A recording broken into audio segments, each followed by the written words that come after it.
Alright, so here's part 2. We are now going to take a look at the Red River of the North. We just focused on the ongoing flooding that's happening in parts of the Plains region of the United States. And now we're going to focus specifically on the Red River of the North because it has obviously had very severe floods in the past, and this year is potentially looking like we might be dealing with some more flood problems for the Minnesota, North Dakota areas. So let me bring you to this article that was posted by the Grand Forks Herald. It was posted today, actually. The headline reads, I just saw this. Grand Forks County declares state of emergency in advance of spring flood. We'll take a look at that as well. I'll leave that open. State of emergency declared as Fargo, which is in Cass County, North Dakota, revs up for flood fight. Students asked to help with sandbagging. We'll just read a little bit of this. Metro area leaders took initial steps Monday, March 18th to prepare for a community-wide flood fight against a potential Red River flood that threatens to break the 2009 record. Now let me just repeat that last line there. A potential Red River flood that threatens to break the 2009 record. Now, for those of you who are in this area, you guys are probably very familiar with what happened in 2009 in the Fargo area, where the river reached a new record height that surpassed the 1997 height, which was already very bad. And really, it pushed the emergency levees they put up, it pushed it to their limit, basically. So we are looking at a flood that could potentially equal that flood or break it even, which would be completely unprecedented for this area. So the Fargo mayor, Tim Mahoney, declared a state of emergency to enable flood fight efforts to kick into high gear as the city prepares for a 10% probability of a 40.3-foot crest, a flood almost as severe as the record 2009 flood, which was 40.8 feet. Now, you said 10% may not sound like much to you, but that's actually a pretty high probability. That's a probability you do not want to play around with. And I will go deeper into these probabilities here soon. But basically what we're looking at is the snowpack alone, which is very deep in the area, has enough water to generate major flooding. Flooding that can be manageable, especially with cities with new diking systems, and the flood protection in this area has greatly improved since, say, 1997, for example. So it could be manageable, but there is that possibility, because the levels are already expected to be so high, that if we were to couple that with heavy springtime rains, that suddenly this could push this into the record territory that could actually, it could put stress onto levees and put people at risk for severe flooding. So that's why this probability should not be taken lightly. So the declaration means that the city's central sandbag filling station will open Tuesday, March 26th. So that's when the sandbagging efforts begin. The volunteers will be asked to make 1 million sandbags in case it is needed for emergency protection. They are preparing for a river level of 41 feet, which is well within the probabilities that we just looked at. That's well within it, which is good. 41 feet would definitely be a flood of record. It would be similar to the 2009. Fargo city officials are confident in the number of sandbags they plan to fill. Mahoney said the city had a lot more lead time than in 2009. Workers had about 10 days to prepare a decade ago. And that's pretty interesting that this is happening. This is happening exactly a decade since the 2009 flood. It was exactly 10 years ago that this 2009 flood was on the rise in this area. So that's pretty interesting. So bottom line is that the Red River of the North is expected to see significant flooding. And there is the possibility that this could actually go into the record territory, or close to the record territory, like an all-time high, or a top 3 flood for many of these locations along the Red River. These are all the gauges that they monitor along the Red River. at least on the North Dakota side. Basically, all up and down this basin, the probability is very high for springtime flooding. And in some cases, some locations could definitely get into their like top 3 river heights. So the bottom line is that, again, that the potential is high for flooding, and there's potential for this flood to get out of hand, especially if the snow melt rate increases and we couple it with heavy rainfall, things like that. Things like that could really could push this river even higher. So right now it's just a potential for flooding. Let me go straight to Fargo since we just talked about it. And it's the North Dakota's biggest city. So you can see here, these are the probabilities of reaching or exceeding a certain height on the river, a certain stage. There is a 95% probability of reaching a stage of 33.8 feet. That is already nearly 4 feet above the major flood category. So without a doubt, they are confident. This means they are confident that that there will be major flooding in the Fargo area. That there's almost a certainty that they're going to have to put dikes down. They're going to have to put up some clay dikes and to protect some areas of Fargo. And the probability, the 50% probability is right around 38 feet. So at about 36, I believe it is when they start throwing sandbags down. So you can see the probability of reaching that height to where residences and other properties are threatened. The probability is high. It's at least 50%, and that actually begins even less than that. So the probability of getting impactful flooding is high. The 25% level, which is pretty significant there, 39 feet roughly is the risk for that, which is still below the 2009 height, but that's comparable to actually not quite comparable, a little bit less than 1997 heights. The 10% height is 40.3, like we just mentioned, and that is comparable to 2009. That is higher than 1997. And there is a low probability, it is low, and hopefully stays that way, that the river could break the record, which would, the 5% level is 41.4 feet, which would actually be above the current the current level they're going to be building these sandbag dikes up to. Those sandbag dikes can be raised if necessary. They have plenty of lead time before this begins, so that's good. So if they need to raise the dikes, they can.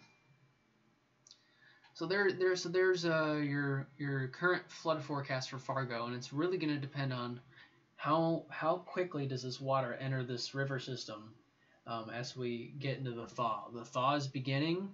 Right now there hasn't been much snow melt because there's so much snow there, and it's going to take a few days to kind of ripen up that snowpack to get the water to get into the river system. Oh, I did not mean to do that.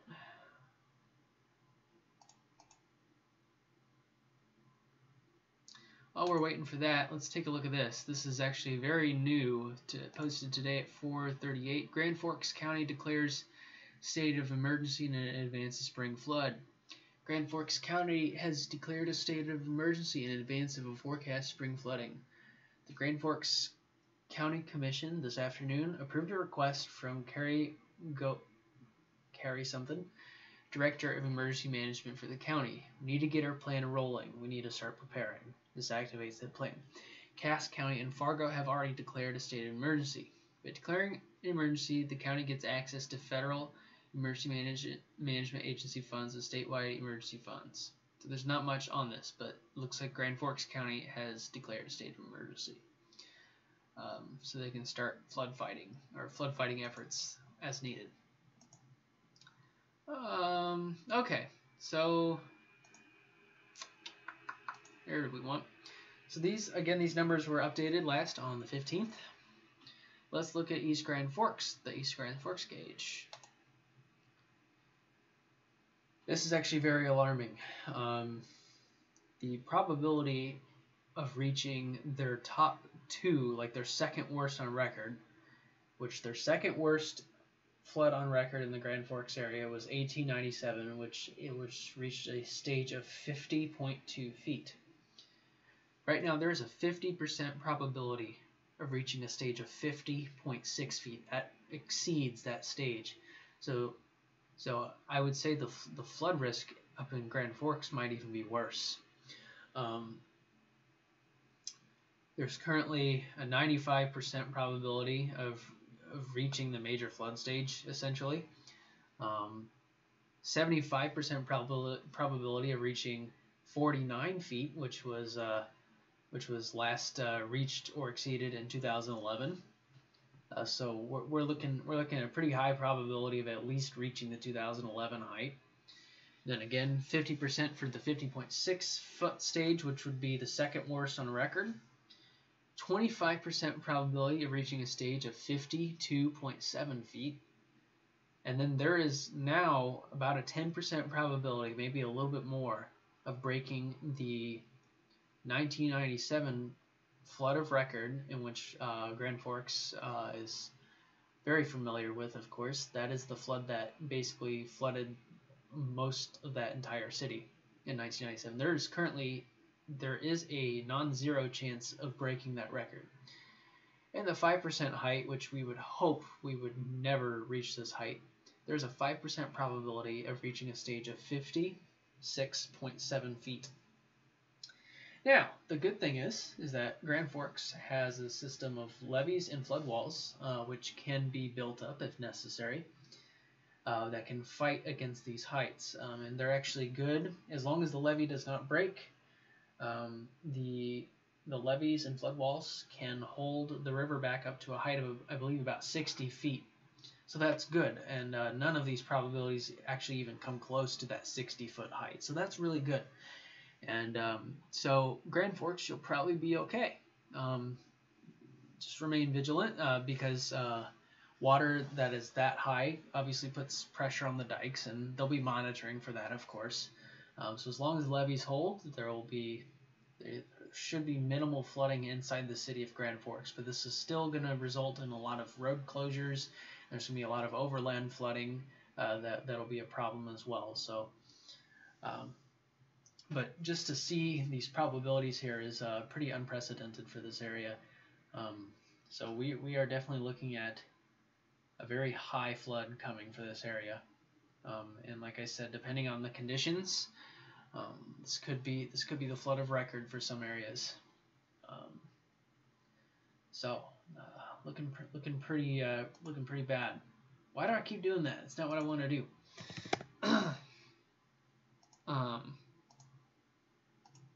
So let's read their latest hydro outlook. So the good news is right now we're under this scenario of favorable melt conditions. So they say generally favorable melt conditions are expected to persist through the week. Temperatures topping out in the mid to upper 30s at the beginning of the work week and gradually warming into the 40s by the weekend. Weekend temperatures could potentially reach in the lower 50s across the far southern Red River Valley and the Oakland Valley fringes. These temperatures will aid in ripening the snowpack across the region, but with low temperatures dipping back well below the freezing mark, water is not yet expected to begin making its way into the river system. No major weather systems are expected to impact the region through the end of the work week. A switch to more active weather is possible heading into the last week of March. Trends are being monitored for a weather system to potentially impact the region late in the weekend or into early next week.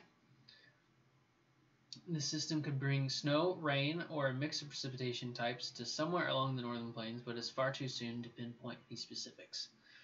And updated thaw progress. Okay, so anyways, basically what they're saying is that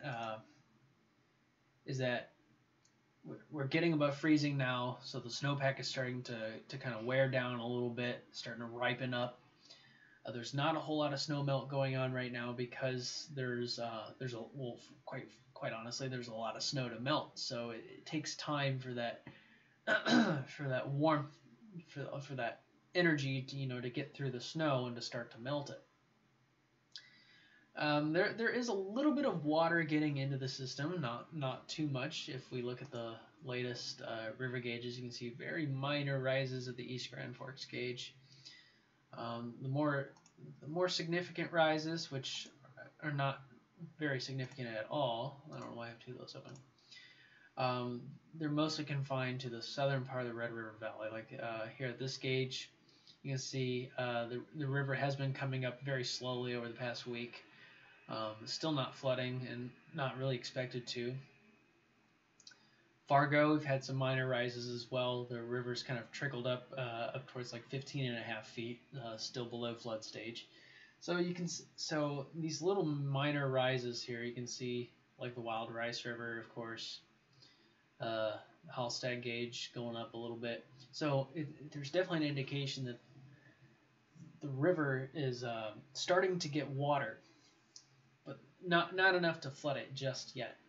So that's basically what we're going to be looking at throughout the rest of the week. And as the snowpack ripens some more, that'll be able to release some more water, and you might see these gauges start to incline a little bit more.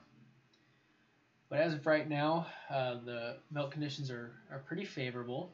So hopefully it'll continue to be this way, because the longer we stay in this kind of favorable melt conditions, the lower we can hopefully keep the rivers from getting ultimately. So that'll have to be monitored. If we suddenly get really warm and we get heavy rains and stuff like that, then that's going to cause some problems. But the amount of snow that we have, it's pretty much inevitable. There's going to be a flood. There's pretty much no way around this. Last year we kind of made it out just fine. Only the central northern parts got some minor flooding. This year we're looking at major flooding along the Red River, but it still is all going to fall down to, do we get heavy rain during the peak of the thaw, and is the thaw going to be rapid? That'll kind of determine if this will be a major flood versus another historic or record-breaking kind of flood. So that's all I got for you. I'm going to continue to monitor the situation, and we'll keep posting updates.